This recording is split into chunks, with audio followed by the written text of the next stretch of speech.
loved your Jubilee debate. I thought it was absolutely fantastic. As I said in my intro, I'm so admiring of you that you are happy to front up and, face the slings and arrows of political debate, which does get so personal nowadays.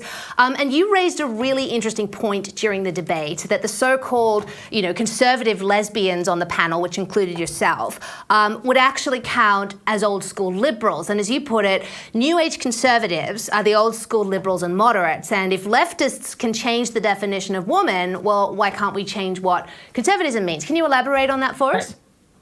Yeah, I think that when I was identifying as a leftist, it made sense back then. But then the left kept going further and further to the left, so much so that they kind of became far right, whereas they're actually not feminists, they're actually homophobic, they're actually transphobic, they're actually making fun and taking advantage of people with mental illnesses.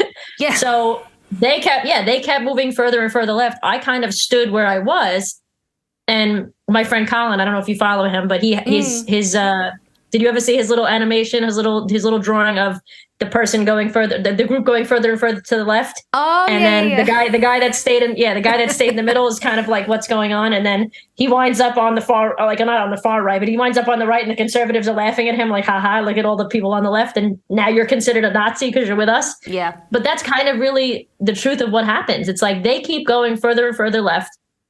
Again, so much so that they become far right, none of the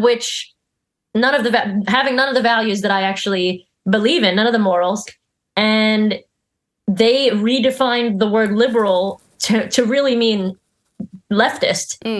And conservatism, we haven't figured out a new word for moderate yet, because moderate doesn't sound cool. Progressivism sounds cool. Conservatism doesn't sound cool, right? No, we have to find a way. It's true. It's just bad marketing on conservatives' part, or just non-leftist part. Non-leftism.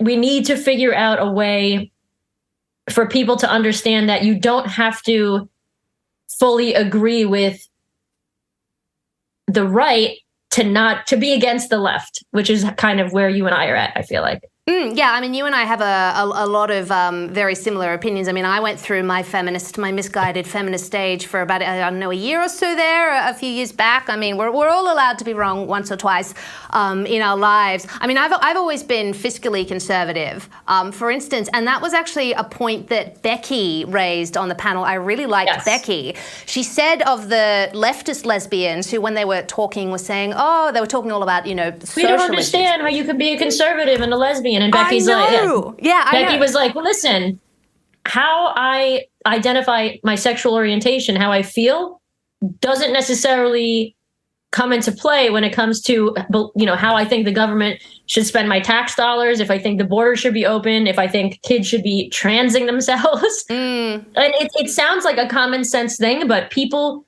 cannot get it out of their heads. This, it's the two-party system.